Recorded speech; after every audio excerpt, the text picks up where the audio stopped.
The hardest part of any journey is actually just starting. Whether you're trying to lose weight, whether you're trying to gain weight, whether you're trying to make money online, starting is always the hardest part because you have to take new actions that you've never done before and you have to make a real change, and change can be extremely, extremely scary. Today, I want to help you with the process of getting started with high ticket sales and becoming a high ticket closer. So I want to share with you my biggest takeaways, not from my entire sales career, but particularly the first 100 sales calls that I ever took. I want to share 3 key takeaways. Now, the first thing is I was focused on perfection. And this is a trap a lot of sales reps can fall into when they move into the online space. They want to say the perfect thing, they want to get the perfect answer, they want to handle everything like perfectly. And I'm a bit of a perfectionist as well, which doesn't help. But the reason why this doesn't work is because every prospect is extremely, extremely different. And if you try and treat everyone the same, it's just going to blow up in your face. Because the thing is, you need to make mistakes, because mistakes are how you learn, and mistakes are how you improve and get better. And without mistakes, you're just stationary, you're not moving.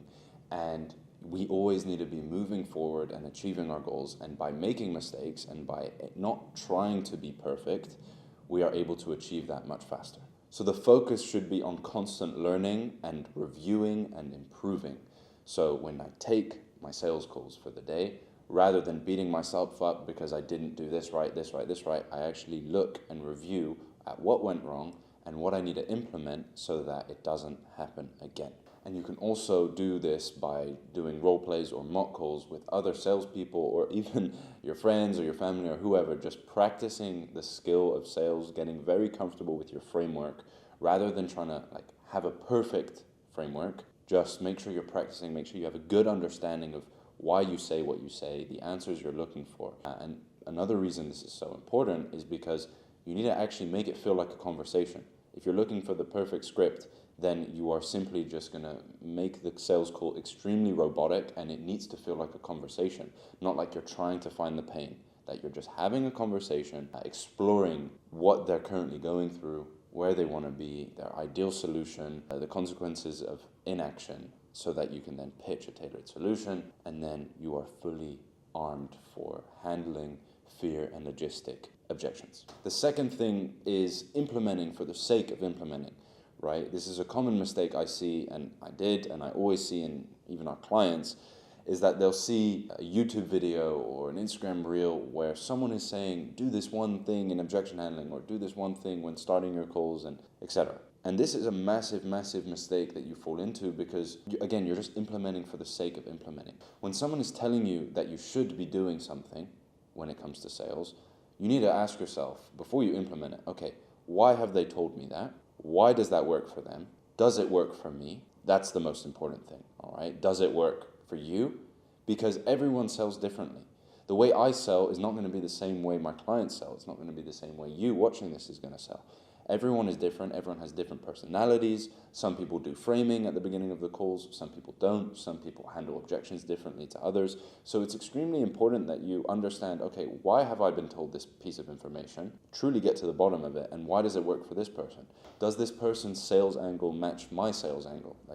Do we match personality? Does it make sense? Do we approach sales in the same way? And if the answer is no, then you really shouldn't implement it. Then you should just focus on the basics and just getting your framework right, so that you are consistently approaching calls the same way. And then when you're reviewing your calls, you can actually spot kind of mistakes or errors that keep coming up in the same place across many different prospects. So let's say you're discovering the pain of the prospect and their current situation. If this is an area that you kind of almost fuck up a lot of times across multiple different calls, then you know that's something you need to work on.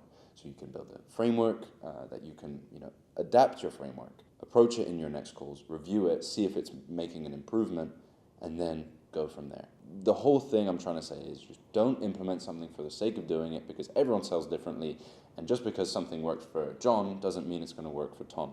Okay, so keep that in mind the next time you hear someone giving you sales advice. And the final takeaway is focusing on what you can control, right? Just focus on all the inputs that you are doing, because as long as you are doing the inputs, then the output will come, right? So I used to beat myself up a lot when I get no-shows. It would really affect my mood. It would put me down. When I wouldn't get a close, again, it would put me in a shit mood. And so it's about really, really understanding, okay, what am I in control of here?